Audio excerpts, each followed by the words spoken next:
Eu nunca quis entrar nos negócios da família. Depois de me formar na faculdade com honras em gestão financeira, meus sonhos estavam voltados para fazer meu próprio caminho no mundo corporativo. Várias empresas prestigiadas já haviam demonstrado interesse no meu currículo, e eu estava empolgada em construir minha carreira do zero. Mas a vida tinha outros planos. Meu nome é Alice Costa e eu sempre fui a responsável, enquanto meu irmão mais velho Tomás era o filho dourado que não podia fazer nada de errado. Ele ganhava os aparelhos mais novos, as roupas mais caras e, mais importante, a atenção total dos nossos pais. Aprendi cedo a ser autossuficiente, mergulhando nos estudos e trabalhando meio período em nossa empresa durante os verões para ganhar meu próprio dinheiro. A Costa Comércio Global estava na nossa família há 3 gerações. Meu bisavô começou com apenas 2 contêineres de eletrônicos de Taiwan. Quando meu pai assumiu, já havia se transformado em uma respeitável empresa de médio porte, administrando importações de toda a Ásia. Eu conhecia o negócio por dentro e por fora devido aos meus trabalhos de verão, mas nunca pensei que acabaria dirigindo. Esse era para ser o destino de Tomás. Alice, precisamos conversar, meu pai disse uma noite, sua voz extraordinariamente séria. Eu tinha acabado de contar a ele sobre uma entrevista promissora com o Banco Santander durante o jantar em seu escritório. O que foi, pai? Ele gesticulou para eu sentar, seu rosto marcado pela preocupação. A empresa não está indo bem. Estamos perdendo dinheiro mais rápido do que nunca. Senti meu estômago apertar.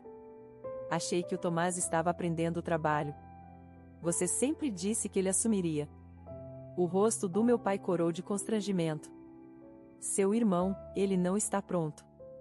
Ontem ele registrou uma despesa de R$ 25.000 em um jantar com clientes naquele novo restaurante francês. Quando perguntei sobre os negócios discutidos, ele não conseguiu lembrar um único detalhe. E o que isso tem a ver comigo? Perguntei, embora já começasse a ver onde isso iria dar. Preciso que você assuma como CEO, ele disse simplesmente. Você é inteligente, responsável e conhece o negócio. A empresa precisa de você, Alice. Fiquei ali sentada, atordoada. Durante anos me disseram que isso era direito de nascença de Tomás. Agora, de repente, porque ele não conseguia lidar com isso, queriam que eu entrasse e consertasse tudo. E meus próprios planos de carreira, protestei. Trabalhei duro por isso, pai. Tenho entrevistas marcadas. Este é o legado da nossa família, ele interrompeu, sua voz falhando levemente. Seu bisavô construiu esta empresa do zero. Você realmente vai deixá-la falir? Olhei para a antiga foto em preto e branco na parede dele, meu bisavô em pé, orgulhosamente na frente de seu primeiro armazém. O peso de 3 gerações de história familiar pressionou meus ombros. O Tomás não vai gostar disso, disse finalmente. Papai suspirou. Deixe seu irmão comigo. Você vai fazer isso? Olhei pela janela para o horizonte da cidade, vendo meu futuro cuidadosamente planejado escorrer pelos dedos. Sim, ouvi-me dizer. Eu farei. Meu primeiro dia como CEO da Costa Comércio Global pareceu surreal caminhando pelos corredores familiares, fui recebida por rostos que conhecia desde adolescente, quando fazia recados e arquivava documentos durante as férias de verão. Passei as 2 semanas seguintes mergulhada em relatórios financeiros, meu diploma em gestão financeira finalmente se provando útil de maneiras que eu não esperava. A senhora Rodrigues, nossa chefe de contabilidade, e sua equipe foram inestimáveis, fornecendo-me anos de registros e explicando várias práticas contábeis que haviam se tornado padrão sob a influência do meu irmão. Odeio mostrar isso, disse a senhora Rodrigues uma noite, colocando uma pasta grossa na minha mesa, mas você precisa ver para onde o dinheiro está realmente indo. Os números contavam uma história de má gestão sistemática e gastos desperdiçados, mas foi quando comecei a investigar os relatórios de despesas que meu sangue realmente começou a ferver. Os documentos revelavam um padrão de gastos excessivos que me revirava o estômago. Um Tesla Model S de R$ 400.000 comprado há 6 meses sob despesas de transporte. Um aluguel mensal de R$ 560.000 para uma cobertura no centro da cidade, listado como instalações para entretenimento de clientes. Uma compra de R$ 125.000 na Armani, de alguma forma classificada como despesas de desenvolvimento profissional. Meu pai viu estes relatórios, perguntei à senhora Rodrigues. Ela balançou a cabeça. O Tomás sempre teve um jeito de apresentar as coisas diferentemente para seu pai. mais vagamente. Os detalhes ficavam enterrados em categorias mais amplas. Fiquei até tarde da noite examinando cada detalhe. Quanto mais eu olhava, mais eu encontrava. Viagens de fim de semana para Buenos Aires rotuladas como a construção de relacionamento com clientes. Ternos e relógios de grife arquivados sob a manutenção de imagem profissional. A empresa estava sangrando dinheiro através de 1000 cortes caros, todos rastreados até os hábitos de gastos do meu irmão. Ao final da minha auditoria, eu tinha tomado minha decisão. Redigi uma nova política de despesas da empresa, uma que eliminaria todos esses privilégios excessivos. Todos, incluindo Tomás e eu, operaríamos apenas com o salário base. Sem mais carros de luxo, sem mais coberturas, sem mais compras disfarçadas como despesas comerciais. Enquanto terminava de digitar a última página da nova política, olhei para a antiga foto em preto e branco do meu bisavô na parede. Vou consertar isso, prometi silenciosamente. Custe o que custar. Eu sabia que a tempestade estava chegando. Tomás não aceitaria essas mudanças passivamente. Mas eu tinha os números, a documentação e, mais importante, a autoridade para fazer essas mudanças necessárias. Que ele tentasse justificar uma sunga de R$6.000 como despesa comercial na minha cara. Eu estava revisando contratos de fornecedores quando a porta do meu escritório se abriu com tanta força que bateu na parede. Tomás entrou furioso, seu rosto vermelho de raiva, agitando uma cópia da nova política de despesas que eu havia distribuído naquela manhã. Que diabos é isso? Ele gritou, batendo o documento na minha mesa. Você acha que pode simplesmente chegar aqui e tirar tudo de mim? Mantive minha voz firme. Essas são mudanças necessárias para salvar a empresa, Tomás. Você sempre teve inveja de mim, sempre tentando provar que é melhor que eu, e agora está usando a insanidade temporária do pai para me empurrar para fora. Ninguém está empurrando você para fora, disse eu, mas a empresa não pode mais bancar seu estilo de vida. Meu estilo de vida, ele riu amargamente. Eu trago metade dos nossos clientes. Você acha que eles querem se reunir em algum restaurante barato, andar por aí num Corolla? Eles querem fazer negócios com uma empresa solvente, rebati, o que não seremos se... Vai se ferrar, Alice, ele chutou minha cadeira de visitante pelo escritório. Você não passa de uma invejosa que não suportava me ver tendo sucesso.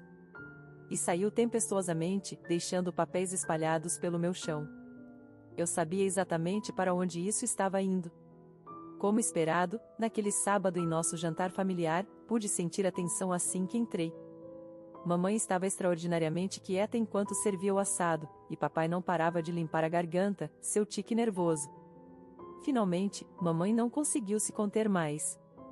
Alice, você não acha que está sendo um pouco dura com seu irmão? Ele trabalhou tanto pela empresa. Trabalhou? Alcancei minha pasta. Vocês gostariam de ver exatamente como o Tomás tem trabalhado duro ou com o dinheiro da empresa? Espalhei os documentos pela mesa de jantar, bem ao lado da melhor porcelana da mamãe.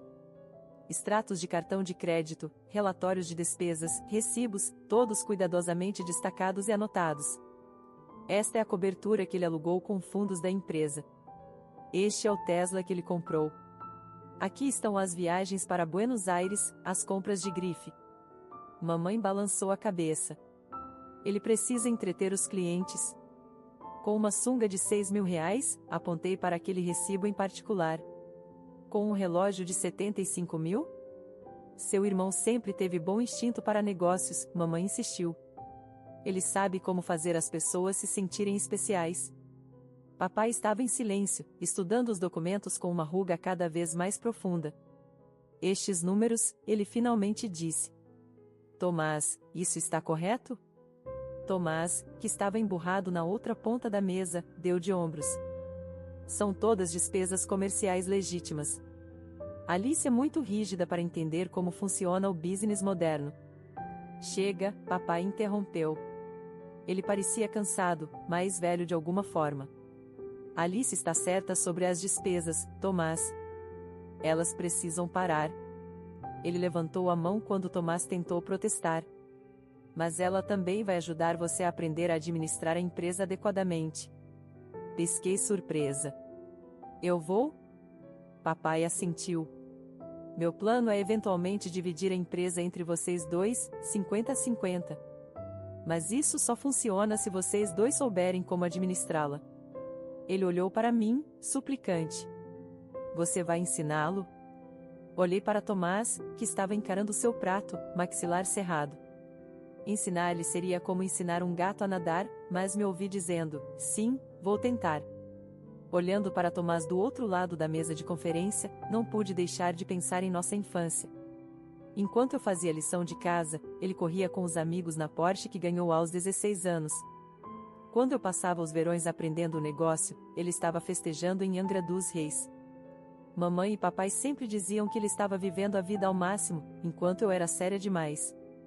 Lembro do Natal em que pedi um software de contabilidade para praticar e ganhei um suéter. Tomás ganhou um jet ski. Quando entrei para o quadro de honra, eles assentiram distraidamente. Quando Tomás conseguiu se formar com notas medianas, fizeram uma festa enorme. Não era que eles não me amassem. Eles só o amavam mais. Obviamente mais. Demonstrativamente mais. Completamente mais. Agora, observando o desleixado em sua cadeira cara durante nossa reunião de orçamento, vi os resultados dessa criação. Tomás, você está acompanhando essas projeções trimestrais? Perguntei, tentando manter a frustração fora da minha voz. Ele olhou rapidamente seu celular. Sim, sim. Números subindo é bom, números descendo é ruim. Podemos encerrar isso? É um pouco mais complexo que isso, disse eu. Essas projeções afetam nossas decisões de inventário para os próximos 6 meses. Ele suspirou dramaticamente, mas guardou o celular. Pequenas vitórias. Fiz questão de convidá-lo para todas as reuniões importantes. Negociações com clientes, contratos com fornecedores, sessões de estratégia. Se era importante para a empresa, eu queria ele lá. Na maior parte do tempo, ele só ficava sentado parecendo entediado, checando o relógio ou brincando com sua caneta. Mas ocasionalmente me surpreendia. Por que não tentamos importar produtos de luxo para pets? Ele sugeriu durante uma reunião. A galera rica é louca pelos seus cachorros hoje em dia. Poderíamos aumentar os preços loucamente. O mercado já está saturado, expliquei gentilmente. E o processo de certificação para produtos pet é complicado. Outra vez, deveríamos investir tudo em criptomoeda. Meu amigo ficou milionário mês passado. Tive que respirar fundo antes de responder a essa. Precisamos de investimentos mais estáveis para os fundos da empresa. Suas ideias geralmente eram impraticáveis ou arriscadas demais, mas pelo menos ele estava pensando sobre o negócio. Era mais engajamento do que eu tinha visto dele em anos. Durante uma reunião com nosso maior cliente, ele realmente prestou atenção o tempo todo. Depois, ele disse, sabe, você é boa nisso. O jeito como você lidou com as preocupações dele sobre preço. Era provavelmente o primeiro elogio genuíno que ele já tinha me dado. Obrigada, Tomás. Quer almoçar e eu posso explicar a estratégia de negociação que usei? Não, tenho planos, ele disse, já indo embora. Mas talvez na próxima. Observei-o partir, pensando em como padrões estabelecidos na infância se tornam a arquitetura de nossas vidas adultas. Tomás nunca teve que tentar porque tudo lhe era dado. Eu sempre tive que tentar 2 vezes mais porque nada me era dado. Agora eu deveria ensinar a ele o que eu tinha passado anos aprendendo sozinha. 8 anos. 8 anos de manhã cedo e noites tarde. 8 anos de decisões difíceis e gestão cuidadosa. 8 anos ensinando a Tomás tudo o que eu sabia enquanto simultaneamente administrava a empresa com desempenho máximo. Os números contavam a história melhor do que eu poderia. Lucros aumentaram 300% desde que assumi. 5 novas filiais abertas em todo o estado. Uma lista de clientes que havia triplicado de tamanho. A Costa Comércio Global não estava apenas sobrevivendo mais, estava prosperando. A festa de 70 anos do papai deveria ser uma celebração de todo esse sucesso. O salão privativo no restaurante Palácio Dourado estava lotado com família, amigos próximos e nossos parceiros comerciais mais importantes. Os mesmos rostos que haviam visto nossa empresa crescer de quase falência a líder do setor. Eu tinha ajudado mamãe a planejar cada detalhe, das decorações tradicionais em vermelho ao menu favorito de 8 pratos do papai. Até Tomás havia chegado na hora pela primeira vez. Ele estava estranhamente quieto ultimamente, mas imaginei que estava apenas nervoso com sua apresentação dos nossos últimos planos de expansão. Depois que o pato a Pequim foi servido, papai se levantou, batendo em sua taça com uma colher. O salão ficou em silêncio. Tenho um anúncio importante, ele disse, sorrindo para todos nós. Depois de muita reflexão, decidi que é hora de me aposentar completamente. Houve murmúrios de aprovação pela sala. Papai estava semi-aposentado há anos, desde que me fez CEO, mas ainda mantinha um escritório e vinha para decisões importantes. E então, ele continuou, é hora de falar sobre sucessão. Sobre legado. Meu estômago apertou. Há algo em sua voz. A Costa Comércio Global tem estado em nossa família por 3 gerações, passada de pai para filho. Hoje, tenho orgulho de anunciar que estou transferindo a propriedade total da empresa para Tomás. O salão explodiu em aplausos. Fiquei ali paralisada enquanto parentes parabenizavam meu irmão. Isso não podia estar acontecendo. Pai, disse eu, levantando-me. Minha voz cortou as celebrações. E nosso acordo? Você prometeu dividir a empresa entre nós. O salão ficou quieto. Papai deu de ombros, sem realmente encontrar meus olhos. A empresa sempre passou pela linhagem masculina, Alice. É tradição. Além disso, Tomás será um excelente líder. Líder? Não podia acreditar no que estava ouvindo. Eu sou quem salvou esta empresa. Eu sou quem a transformou. Querida, mamãe interrompeu, não faça uma cena. Tomás tem habilidades naturais de liderança. Ele será um dono melhor. Melhor? Ri incredulamente. Onde estava sua liderança natural quando a empresa estava falindo? Onde estava durante os 8 anos que passei ensinando a ele conceitos básicos de negócios? Tomás se levantou, ajustando sua gravata. Falando nisso, Mana, você deveria começar a preparar a transferência de suas funções de CEO. Como novo proprietário, vou assumir essa posição também. Ele sorriu maliciosamente para mim através da mesa, o mesmo sorriso que tinha quando ganhou aquela Porsche aos 16 anos, quando levou crédito pelo meu trabalho no ensino médio, quando gastava o dinheiro da empresa como água porque sabia que nunca enfrentaria consequências. Sabe de uma coisa? Me levantei, minha cadeira raspando contra o chão. Vocês todos se merecem.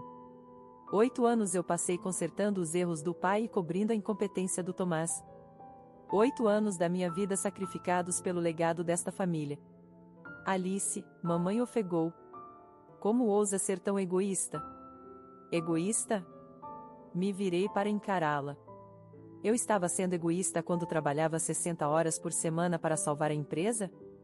Quando desisti dos meus próprios sonhos de carreira? Quando tentei ensinar Tomás mesmo sabendo que ele nunca aprenderia? Você só está com inveja, papai disse friamente. Você sempre teve ciúmes do seu irmão. Saia, mamãe disse, apontando para a porta. Se você não pode ficar feliz pelo sucesso do seu irmão, pode ir embora. Olhei ao redor do salão, para os rostos desconfortáveis dos meus parentes, para os parceiros comerciais que não encontravam meus olhos, para as expressões de indignação virtuosa da minha família. Com prazer. Na manhã seguinte, entrei no escritório uma última vez para limpar minha mesa. Tomás estava lá, pés em cima de sua nova mesa, minha antiga mesa, me observando fazer as malas.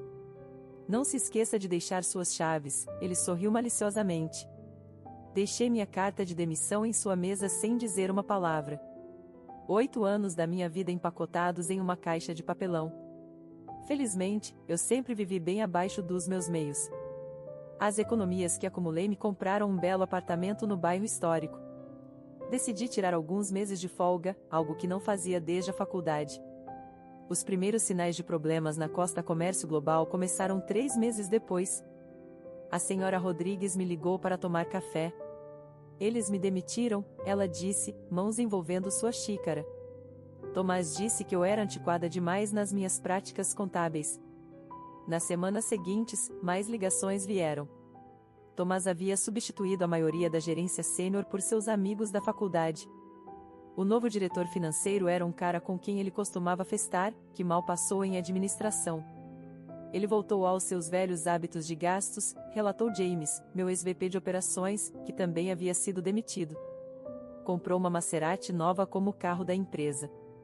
Mas isso não é o pior. O pior, como se descobriu, foi a solução de Tomás para sua primeira grande crise. Quando seu principal fornecedor aumentou os preços, em vez de negociar ou encontrar uma alternativa respeitável, Tomás mudou para um fornecedor duvidoso oferecendo preços suspeitamente baixos. Os produtos são lixo, Sara do controle de qualidade me contou, antes que ela também fosse demitida. Metade deles está com defeito, mas Tomás não quer ouvir. Diz que estamos sendo muito exigentes. Em 6 meses, a empresa havia perdido 3 grandes clientes. Em 8 meses, a maioria de nossos parceiros de longa data havia pulado fora. A reputação cuidadosamente construída que eu passei 8 anos cultivando estava desmoronando em questão de meses. Eu ouvia tudo pela rede de contatos e não sentia absolutamente nada. 1 ano após aquele fatídico jantar de aniversário, meu telefone tocou. O nome do papai piscou na tela. Quase não atendi, mas algum resquício de dever filial me fez atender. Alice, sua voz soava mais velha, cansada. Precisamos conversar. Esperei, deixando o silêncio se estender entre nós. Tomás, ele não funcionou como esperávamos. Ele limpou a garganta. A empresa está com problemas. Problemas sérios. Estou ciente, disse secamente. A comunidade empresarial não é tão grande assim. Ouvi sobre seus últimos desastres através da minha rede profissional. Precisamos de você de volta, ele disse. Você pode nomear seus termos. Controle total, qualquer salário que quiser. Tomás vai se afastar. Não pude deixar de rir. Agora você me quer de volta? Depois de jogar fora 8 anos do meu trabalho por causa da tradição? Este é o legado da nossa família, Alice. A empresa do seu bisavô. Você não pode simplesmente deixá-la morrer. A empresa do meu bisavô morreu no dia em que você escolheu o ego do seu filho sobre a competência da sua filha, respondi. A empresa que eu construí por 8 anos, essa é que está morrendo agora. E eu não me importo. Como você pode dizer isso? Sua voz se elevou. Este é o negócio da sua família, sua herança. Você tem uma responsabilidade. Não, pai. Não tenho mais. Você fez sua escolha há 1 ano. Agora pode viver com ela. Desliguei e bloqueei seu número. Depois bloqueei o número da mamãe também, por precaução. Olhando pela janela do meu escritório para o horizonte de São Paulo, sorri. Meu novo cartão de visita dizia Alice Costa, diretora executiva da Morton International, uma das maiores empresas de importação e exportação da Costa Leste. Eu havia sido caçada para a posição 6 meses atrás. Alice, minha assistente, colocou a cabeça para dentro. Os membros do conselho estão prontos para sua apresentação. Reuni meus papéis, ajustando meu blazer. Os resultados trimestrais eram excelentes. Havíamos superado todas as projeções e eu tinha planos de expandir para 3 novos mercados. Sua estratégia para os mercados asiáticos é brilhante, Ricardo Morton, o dono da empresa, tinha me dito na semana passada. Melhor decisão que já tomei trazendo você para bordo. A ironia não me escapou. Aqui estava eu, fazendo exatamente o que sempre quis fazer, sendo valorizada exatamente por quem eu era. Sem drama familiar, sem manipulação emocional, sem irmãos para cuidar. Apenas negócios puros bem administrados. Notícias viajam rápido em círculos familiares, mesmo quando você cortou contato direto. Foi minha prima Juliana quem me contou durante o almoço, exatamente 2 anos depois que saí do restaurante Palácio Dourado. Eles pediram falência, ela disse, mexendo seu café. Tomás teve que vender tudo. A casa, a Maserati, até aquela coleção ridícula de relógios dele. Tomei um gole do meu vinho, deixando a informação assentar. E ele se mudou de volta para a casa da tia Linda e do tio Jaime. Eles converteram o escritório em um quarto para ele, Juliana hesitou. Estão dizendo que é temporário, só até ele se reerguer. Eu podia imaginar perfeitamente. Tomás em seu quarto de infância. Mamãe fazendo suas refeições favoritas. Papai dando desculpas por ele. Alguns padrões realmente nunca mudam. Os detalhes emergiram nas semanas seguintes através de vários canais familiares. O colapso da empresa havia sido espetacular. Não apenas uma falha, mas um conto cautelar que seria sussurrado em círculos empresariais por anos. Os produtos defeituosos levaram a processos. Os fundos mal administrados levaram a dívidas. Os parceiros alienados levaram ao isolamento. Tudo que eu construía ao longo de 8 anos foi desmontado em menos de 2, não deixando nada além de dívidas e relacionamentos quebrados. Seu pai teve que hipotecar a casa para cobrir algumas das dívidas, minha tia Maria relatou durante nossa ligação mensal. Estão dizendo que você poderia ter evitado isso se tivesse voltado quando eles pediram. Ri disso. Realmente ri alto no meu escritório de canto com vista para o Parque Ibirapuera. A Morton International tinha acabado de registrar seu melhor trimestre na história da empresa sob minha liderança. A Valor Econômico tinha feito um perfil sobre mim no mês passado, elogiando minha abordagem inovadora para relações comerciais internacionais. Eles ainda não estão entendendo, não é? Disse para Maria. Isso não é sobre eu abandonar eles. É sobre eles nunca terem verdadeiramente valorizado o que tinham. Mais tarde naquela noite, sentei na varanda da minha cobertura, comprada com meu próprio dinheiro, ganho por meu próprio mérito, assistindo ao pôr do sol sobre a cidade. Pensei em Tomás de volta na casa dos nossos pais, provavelmente ainda culpando todos menos ele mesmo pelo que aconteceu. Pensei no pai, que escolheu tradição sobre talento, e na mãe, que escolheu favoritismo sobre justiça. Pensei naquela antiga foto em preto e branco do meu bisavô que costumava ficar no escritório. Imaginei se eles conseguiram salvá-la dos liquidantes ou se tinha sido vendida junto com todo o resto. Uma notificação apareceu no meu celular, outra crítica elogiosa do desempenho da nossa empresa sob minha liderança. A manchete dizia: CEO da Morton International transforma a cultura da empresa, uma nova era de crescimento. Deveria me sentir culpada? É isso que todos esperam, os parentes que ainda falam comigo, os velhos amigos da família que sussurram sobre a filha pródiga que deixou o legado da família morrer. Eles acham que eu deveria estar dilacerada por dentro, assombrada pelo que aconteceu. Mas não estou. Porque aqui está a verdade sobre legados, eles não são sobre prédios ou nomes de marcas ou mesmo tradições familiares. São sobre valores. Meu bisavô construiu sua empresa sobre trabalho árduo, integridade e genuína competência empresarial. Esses valores não morreram com a Costa Comércio Global. Eles vivem através de mim, apenas de uma forma diferente. Fim da história.